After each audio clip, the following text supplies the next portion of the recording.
So I want to tell you guys a story. One time at my grandparents' house for Thanksgiving, we're playing this game. We're playing Heads Up. No, if you've ever played it, where you take it and you go down and guess correctly and go up to pass. Well, we're playing it and the timer's going on, and my cousin's wife gets up. She's only with us for about a year, so this is really our first time playing a game with her.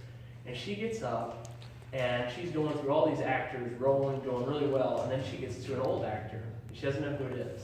And we all start guessing. My aunt just starts screaming, "The Duke! It's the Duke! It's the Duke! It's the Duke, okay? It's the Duke." And my dad's going through all those movies like a shotgun. And I'm sitting there going, "True Grit, The Alamo, The Shootist." And nothing. She doesn't know. And we all turn when the time runs out and go, "It's John Wayne." Oh my gosh, we couldn't believe it because that's my grandfather's favorite actor. So in order to help you avoid a similar situation, I want to use my experience growing up with his movies and inform you about the Duke himself, John Wayne. Now we're going to do this by first looking at his, his college days, his Western roles, his non-Western roles, and my favorite film of his, The Shootist, which is also his last film, directed by Dino De Laurentiis from 1979. So in order to get into his college days, we're relying on Rick Jewell a lot, a historian for USC, for this information. He played college football there at USC from 1925 to 1927.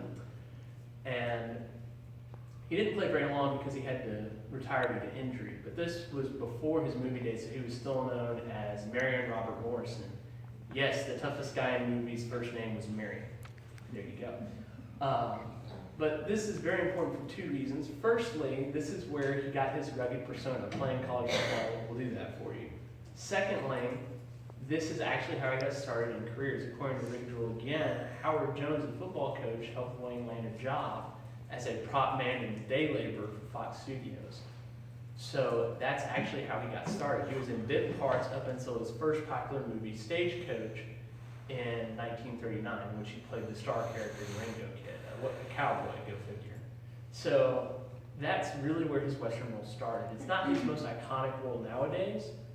That actually goes to Rooster Cogburn, a U.S. Marshal he played for the movie True Grit. You may know it from the Coen Brothers remake.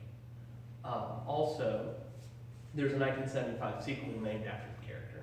That is according to Tim Dirks, who also states that, who's a film critic, who also states that he won an Oscar for that role for Best Actor in 1969. That's Wayne's only Oscar. So if you look through IMDb, you'll see that most of Wayne's roles are Westerns.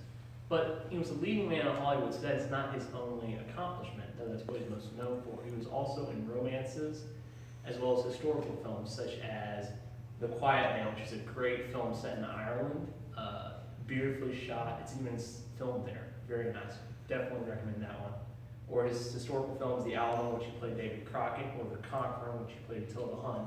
That is a terrible movie. I just had to throw one lemon out there. Don't watch it. The makeup doesn't work. The accent doesn't work. It's terrible. Don't watch it. I just had to throw a lemon in there. He also directed, this is according to the New York Times obituary, he co-directed the film The Green Berets, which was set during the Vietnam War in 1969. He directed that. So he's done a little bit of everything in his career.